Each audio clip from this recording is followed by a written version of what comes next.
Olá pessoal, eu sou Ravel Araújo, estudante de jornalismo da Unifor, e sejam bem-vindos a mais um Mundo no Campus, o programa da TV Unifor que te deixa informado sobre tudo o que acontece na nossa universidade. Oi gente, sejam muito bem-vindos. Eu sou a Isabel Prado, também estudante de jornalismo da Unifor, e hoje a gente vai ver uma matéria sobre os serviços que o NAMI oferece à comunidade. Teremos uma matéria destacando as produções da TV Unifor e no final uma entrevista especial. Tudo isso agora no Mundo no Campus.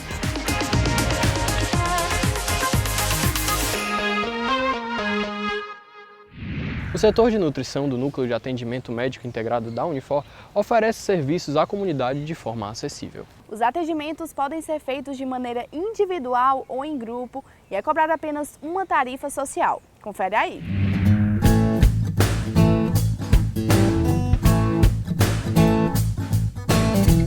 Você já pensou em seguir um plano alimentar, pensando na sua qualidade de vida e no seu bem-estar? Pois o setor de nutrição do NAMI, o Núcleo de Atenção Médica Integrada da Unifor, oferece atendimentos especializados com tarifa social, promovendo mais acessibilidade à população. Bom, tarifa social, o atendimento mediante o pagamento da tarifa social, ele surgiu no intuito de ampliar os serviços. Atendemos a todas as faixas etárias, desde criança, adolescente, adulto, idoso e as diversas demandas também, diversos tipos de doença. Nós atendemos individual e temos alguns atendimentos em grupo. O que a gente prioriza, o que a gente realmente foca os nossos atendimentos são mudanças reais, mudanças efetivas para a vida, essas sim que são duradouras e que vão nos dar resultados. É uma alimentação que você de fato consiga manter, com seu estilo de vida, com a sua condição socioeconômica. Então você atribui essa mudança do perfil glicídico e lipídico à rotina alimentar, que não é ao sedentarismo, provavelmente, É mais alimentar. A nutricionista e responsável técnica pelo setor de nutrição do NAMI, Ana Paula Queiroz, detalha o processo de avaliação do paciente ao chegar no consultório. Do atendimento você pode esperar um acompanhamento completo, um acompanhamento onde vai ser identificado a sua necessidade, É um atendimento onde a escuta é muito apurada, de um profissional especializado, empático, onde vai ser identificado a sua necessidade. E é trabalhada a avaliação, avaliação que vai ser utilizado o quê? O peso, a altura, com a bioimpedância, ou também pode ser também utilizado o exame de bioimpedância. O exame de bioimpedância, onde vai ser avaliado o percentual de gordura, o percentual de músculo, o percentual de água, verificada a taxa metabólica basal também através desse exame de bioimpedância. Então, é realizado esse acompanhamento. No atendimento, depois de toda essa avaliação, é lançado realmente as estratégias, Orientação nutricional, a prescrição dietética, voltado para a sua necessidade e trabalhar desse acompanhamento, o período que você vai precisar realmente retornar para ser acompanhado. No setor de nutrição do NAMI, o paciente também pode participar de 2 programas, são eles: Programa de Nutrição Materno-Infantil, que divulga informações, estratégias nutricionais e esclarece dúvidas sobre a alimentação nas diferentes fases da vida. E tem também o Para Além do Peso, que aprimora a relação com a comida e o corpo por meio da percepção sobre a alimentação e as atitudes alimentares. O horário de funcionamento do serviço de nutrição do NAMI é de segunda a sexta, no período da manhã, de 7h30 às 11h30, ou no período da tarde, de 1h30 às 5 horas. O atendimento é feito por agendamento pelo contato que aparece na sua tela.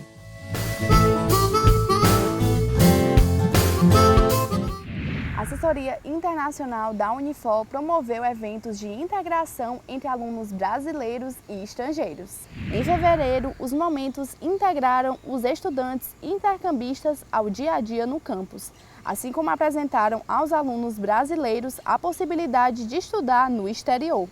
Não é de hoje que a TV Unifor entrega diversos projetos, desde videocasts, programas jornalísticos, documentários e séries. E neste mês de fevereiro não poderia ser diferente. Temos a estreia de 3 séries, além da nova temporada do podcast Miolo de Pote, entre outras produções.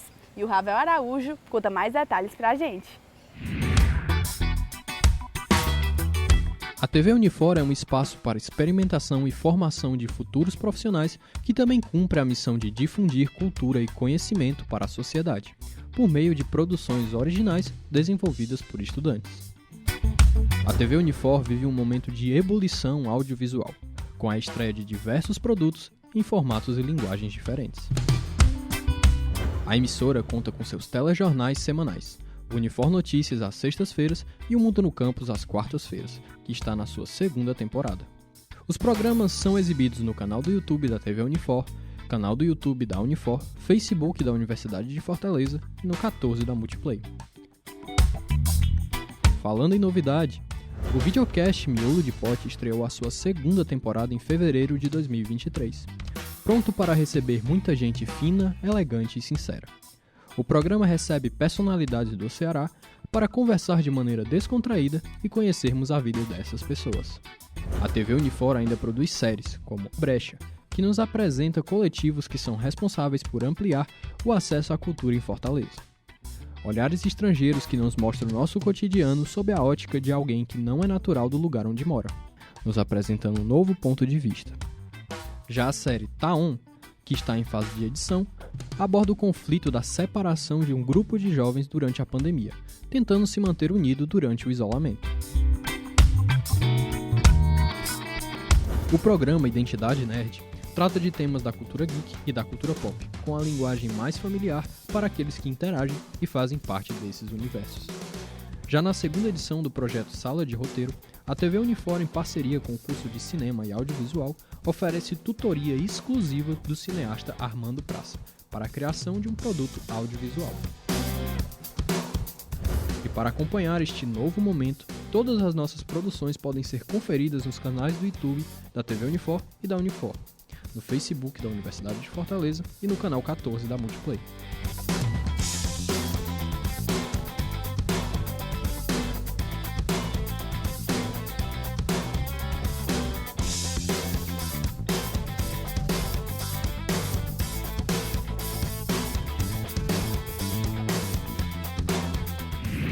A Unifor oferece ônibus noturno gratuito, saindo de diferentes pontos de Fortaleza. Os ônibus partem dos terminais do Antônio Bezerra, Terminal da Parangaba, do Papicu, do Eusébio e da Messejana.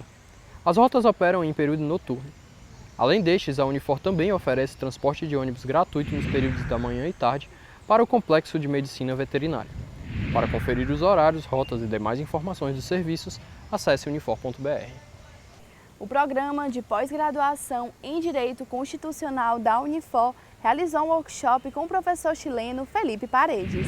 O workshop Neurodireito e Direitos Humanos fez parte das atividades do grupo de pesquisa do PPGD sobre neurotecnologia, neurodireito e direitos humanos. Chegou a hora do Campus em Foco, para você conferir a programação de tudo o que acontece na nossa universidade. Fala pessoal, tudo bem com vocês? Eu sou Lucas Breno, estudante de jornalismo da Universidade de Fortaleza e está começando mais uma edição do Campus em Foco. Vem comigo conferir as novidades. A Unifor promoverá uma palestra sobre direitos humanos e perspectiva de gênero. Promovido pela pós-graduação em Direitos Humanos e Cidadania da Unifor, o evento acontece no dia 2 de março, às 19 horas, no auditório A4 da instituição. A palestra será ministrada por Juliana Diniz e mediada por Alex Mourão, ambos docentes do direito. O projeto Jovem Voluntário está com um processo seletivo aberto para estudantes e funcionários da Universidade de Fortaleza. Então se liga aí! O programa faz parte da Divisão de Responsabilidade Social da Unifor. Os voluntários atuam uma vez por semana no período de 4 horas, junto a pacientes internados e cuidadores nas seguintes instituições parceiras: Hospital Infantil Albert Sabin, NAMI e a Associação Peter Pan. As inscrições vão até o dia 2 de março e para fazer parte é só conferir as informações que aparecem na sua tela ou pelo QR Code. E para finalizar, o curso de Estética e Cosmética aqui da Unifor realizará sua primeira cerimônia do jaleco.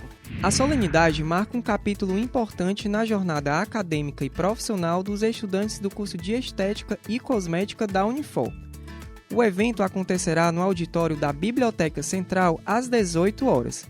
Além do rito de passagem do jaleco, os discentes também fazem o juramento de honra, que firma a responsabilidade maior para com o paciente futuro. E o Campus em Foco vai ficando por aqui. Para mais informações é só acessar unifor.br. E é claro, não esqueçam também de seguir a Unifor nas redes sociais. No Facebook, LinkedIn, Twitter, o @ é UniforOficial. No Instagram, TikTok e YouTube, o @ é UniforComunica. Até a próxima! Pessoal, chegou o momento mais especial do nosso programa, que é a hora da entrevista. E hoje eu estou aqui num cenário diferente porque eu estou com o Jari Vieira. Professor, bem-vindo ao nosso cenário, bem-vindo ao nosso espaço. Muito obrigado por estar aqui com a gente hoje. Eu que agradeço o convite, fico muito feliz de estar aqui. Professor do curso de Publicidade e Propaganda, professor do curso de Jornalismo. Mas assim, eu estou aqui com a minha pauta, mas eu vou pular tudo isso para perguntar uma curiosidade minha e dos meus colegas. Professor, que história é essa do senhor ser bombeiro? Pronto, vamos lá. Eu sempre fui adepto, né, a todos os convites que me faziam e que me fazem para dar aula nos mais diversos locais. E em 2004 eu tive um aluno que era do Corpo de Bombeiros, né? E aí numa conversa, falando com ele que era interessante que o Corpo de Bombeiros tivesse aulas de fotografia, de vídeo, ele perguntou se eu topava dar aula no Corpo de Bombeiros, e aí eu aceitei dar aula. Passei aí até mais ou menos 2006, né, dando aula. Eram aulas mensais no Corpo de Bombeiros e voltadas para a área de fotografia e de vídeo. Por conta disso, eles me deram uma condecoração, né, uma medalha de bombeiro honorário. Mas eu não sou bombeiro, especificamente, porque eu não segui carreira, né? Eu apenas prestei serviço para os bombeiros. Eu dei aula no Corpo de Bombeiros. Professor, e o senhor veio do interior? E aí eu queria saber da sua trajetória, do interior até essa carreira que o senhor teve. Teve alguma dificuldade, teve alguma coisa? Como foi essa trajetória? Bom, vamos lá. Eu sou de Juazeiro do Norte, né? Cariri, um lugar que quem me conhece sabe que eu sou apaixonado. E eu vim para Fortaleza criança, eu vim com 8 anos de idade. E eu vim porque minha mãe queria que meus irmãos fizessem faculdade. Na época, lá em Juazeiro, não tinha o curso que os meus irmãos queriam, que era medicina. E eles vieram para fazer medicina, né? Um deles queria engenharia, o mais velho, e os outros queriam medicina. E lá, na época não tinha em Juazeiro do Norte. Então, por conta disso, a gente veio para Fortaleza. Então, eu costumo dizer que eu nunca esqueci, eu nunca saí do Cariri, né? Porque eu fui saído de lá, de certa forma, né? Minha mãe e meu pai me trouxeram para cá. Eu era pequeno e vim no pacote. Então, eu era acostumado a ir para o colégio a pé, a atravessar a rua, a brincar no meio da rua, entendeu? Isso com 7, 8 anos de idade, né? E quando eu cheguei em Fortaleza, esse foi o primeiro choque que eu tive, né? Que quando eu ia para o colégio sozinho, a pé, o colégio ficava a uns 3, 4 quarteirões da minha casa, né? Aqui em Fortaleza. Outras mães se assustavam, né? Diziam, mas esse menino vem sozinho lá da casa dele, cadê a mãe dele, não sei o quê. Então eu comecei a ver que a lógica aqui era outra, né? Já foi a primeira questão que eu percebi de diferença, né? Daquele menino que era criado brincando na rua, né? No interior. Aqui não existia muito essa brincadeira na rua, né? Tinha que ser uma coisa mais controlada, né? Mesmo há 30 anos atrás, né? Então foi uma das primeiras coisas que eu sofri uma grande diferença, né? Fora o sotaque, né? Eu cheguei aqui falando titia, ti, me arrependo profundamente de ter perdido esse sotaque, quase que totalmente, né? Mas na época era permitido ter o bullying no colégio, então quando eu falava titia, todo mundo ria, então eu fiz alguma coisa errada, né? Então aos poucos eu fui perdendo, né? Então essa foi outra questão que fico triste em ter perdido. Se fosse hoje não teria me esforçado para manter esse sotaque, né? O di e o ti.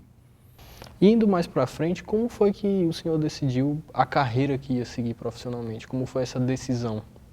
Pronto, eu sempre fui aquele menino que gostava de pintar, desenhar, coisas artísticas, né? Então eu sempre fui mais voltado para o lado artístico, né? Durante o colégio, enfim, e não tinha o curso não existia o curso de publicidade aqui no Ceará.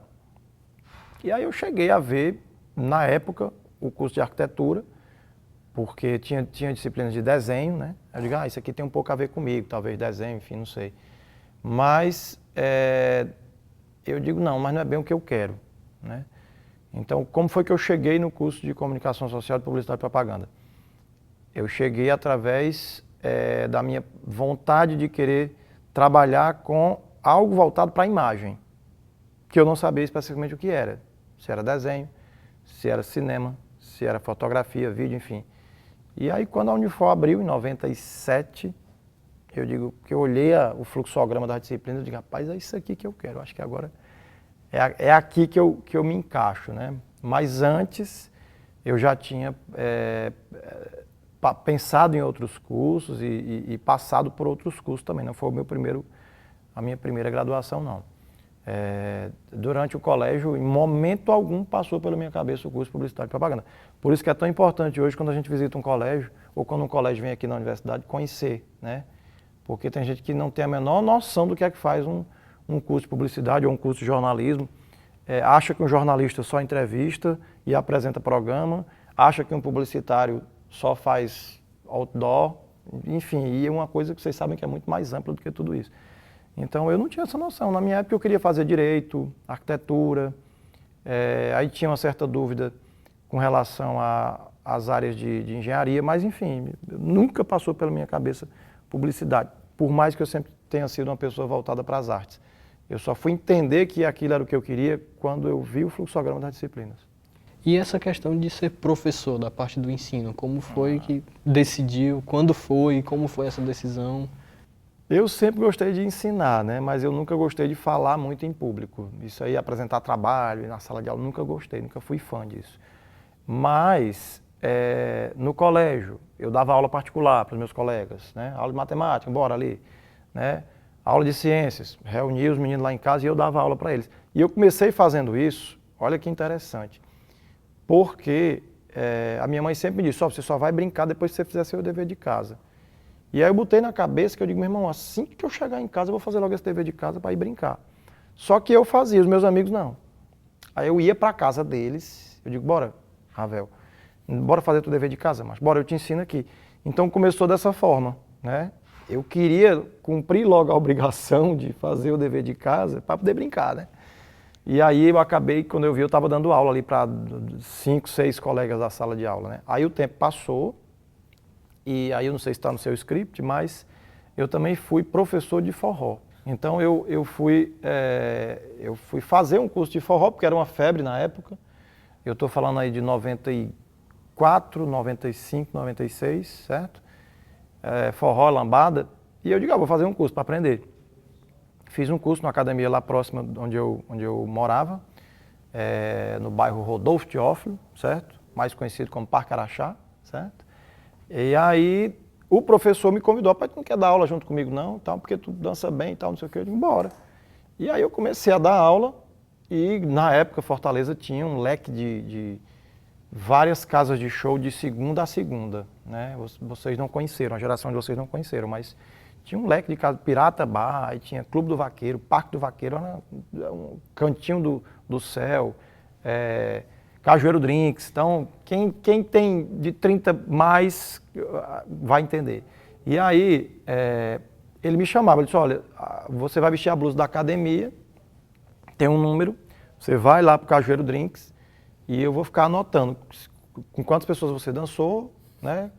E dependendo de quantas pessoas você dançar, você vai receber um cachê pela noite. E assim, meu amigo, com esse dinheiro, eu paguei parte do meu colégio. Aí eu digo, meu irmão, tá dando certo aqui, né? Então sim, aí eu parei quando eu comecei a participar de concurso de forró. E aí eu já vi que eu estava levando muito para um lado profissional, né? Mas eu dava aula de forró, gosto de dançar forró, é uma coisa que eu realmente... E, pelo visto, eu sei dançar, né? Mas eu sim, dei aula de forró durante um bom tempo na minha vida. Agora voltando para a fotografia, professor de fotografia, bombeiro, professor de forró... Enfim, mas agora voltando para a parte da fotografia, professor aqui da Unifor, o senhor comanda o projeto Pau de Arara. Isso. E eu queria saber como foi idealizar esse projeto, realizar esse projeto, de onde surgiu a ideia. O Pau de Arara mais uma vez, eu costumo dizer que ele me acompanha desde cedo, desde quando eu fiz a faculdade, né? Só que eu só fui entender a lógica dele depois que eu já era professor, e depois que eu já estava formado, e que eu comecei a fazer viagens com alunos. Porque durante a faculdade, eu, por exemplo, fui fazer um trabalho sobre literatura de cordel e xilogravura. E aí a professora disse, olha, você sabe onde é que tem a única gráfica que imprime xilogravura? Aí ela, não, é em Juazeiro do Norte. Aí eu, vixe, rapaz, a cidade que eu morava, cresci lá, estou sabendo disso agora. Aí eu digo, retrato pintado, já ouviram falar? Já. Sabe onde é que tem muito? Onde é que fazem muito? Cariri, Juazeiro. Então eu comecei a ver que tinha muita coisa da minha região que eu, enquanto criança, não conheci e só vim dar valor depois. Né? E aí, quando eu me tornei professor, eu digo, rapaz, eu preciso desenvolver algum projeto que faça com que os alunos se encontrem com o que já é deles, com que eles se reconheçam com a nossa cultura, né? Enquanto eles estão na faculdade. E aí veio, eu juntei, eu costumo dizer que eu juntei várias coisas que eu gosto. O pau de arara, eu juntei o cariri, eu juntei a fotografia com a cultura nordestina, eu juntei as três coisas.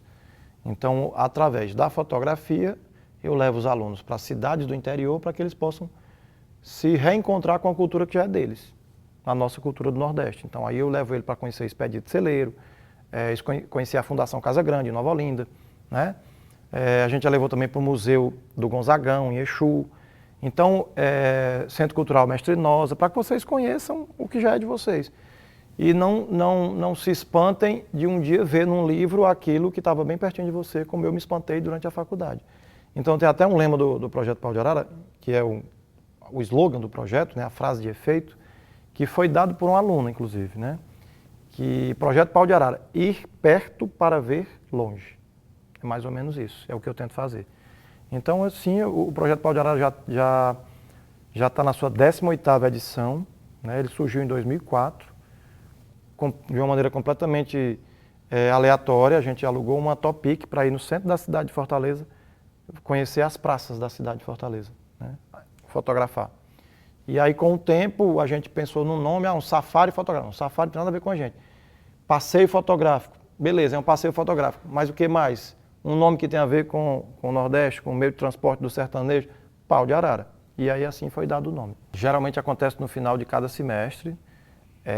A gente tem uma média de 120 alunos inscritos por edição, para participar 45, né, que é o que cabe dentro do ônibus.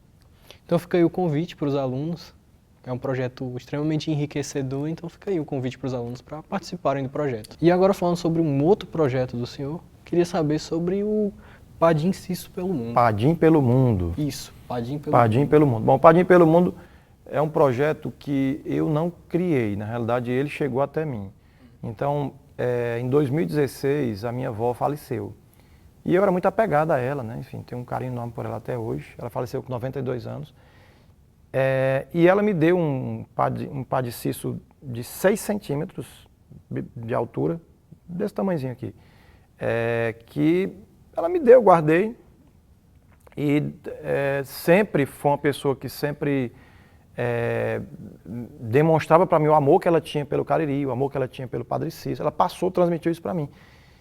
E quando ela faleceu, eu disse, rapaz, eu vou pegar aquela estatuazinha que ela me deu e vou enterrar junto com ela.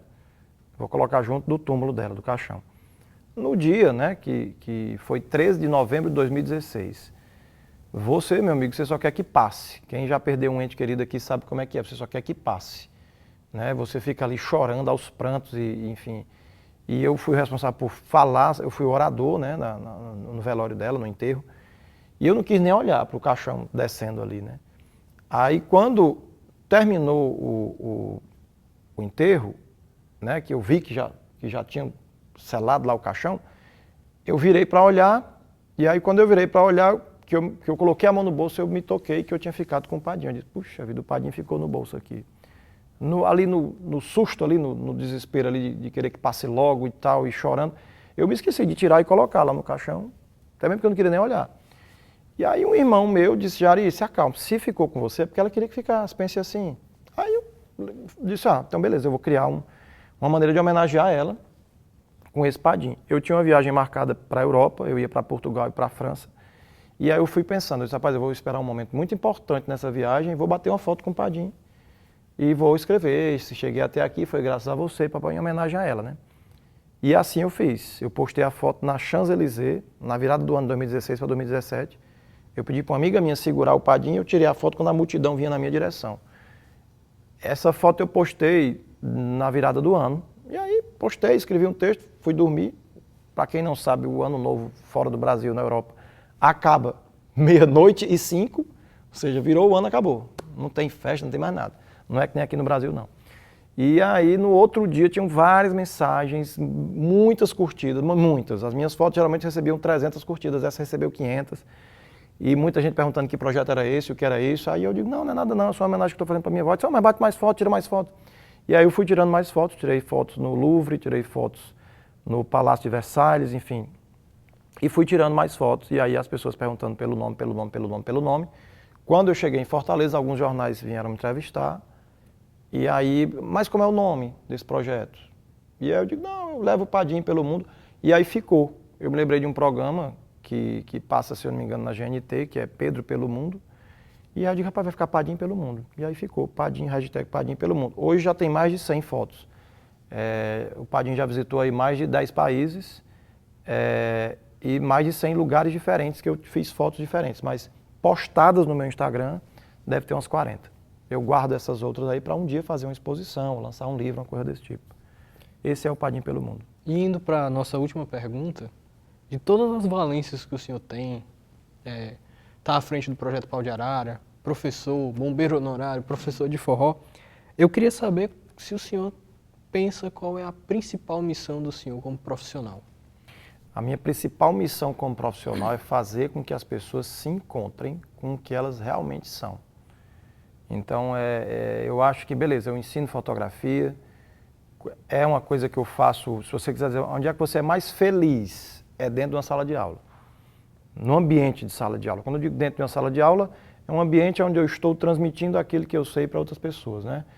Mas a minha maior missão é, sem dúvida alguma, fazer com que as pessoas se encontrem, através do conhecimento que eu estou passando para elas. Eu estou dando aquela ferramenta, ajudando para que elas se encontrem. Então eu vejo muito aqui alunos de outros cursos que transferem para a publicidade ou transferem para o jornalismo, enfim, fazem essa migração. Às vezes um menino que é da engenharia resolve transferir para publicidade. Ou um menino que é do curso de arquitetura resolve transferir para o jornalismo. E eu vejo esse percurso, nesse diálogo que eu tenho com os alunos, né, de que eu estou contribuindo para que eles se encontrem. Né? Então eu acho que essa talvez seja a minha grande missão aí, é de fazer com que, contribuir para que as pessoas de alguma forma, porque não é fácil, né? Você às vezes faz um curso, aí tranca, e vai para outro, tranca. Então, às vezes não é uma linha reta, né? Às vezes ela é um pouco sinuosa, você vai ali até você se encontrar. Né? Eu, por exemplo, eu acho que a fotografia sempre dialogou comigo desde pequeno. Né? Ou seja, eu nunca percebi isso, mas eu cresci numa região que é recheada de retrato pintado, de monóculo. Minha mãe fez mais de 10 álbuns da minha trajetória, mas eu achava aquilo ali uma coisa distante. Eu não entendia que aquilo ali ia ser o meu futuro. Né? Então a minha missão é essa, é pegar o que eu sei, com o que eu vivi, junto com o que você me apresenta e dizer, Ravel, vamos aqui juntos, ver o que é que você realmente quer, qual é o seu caminho, é tentar contribuir dessa forma. Foi um prazer ter o senhor aqui com a gente. Muito obrigado pela conversa. Eu que agradeço e sucesso mundial é o que eu desejo a você e a todos que estão aí assistindo. É isso, gente. Encontro vocês numa próxima.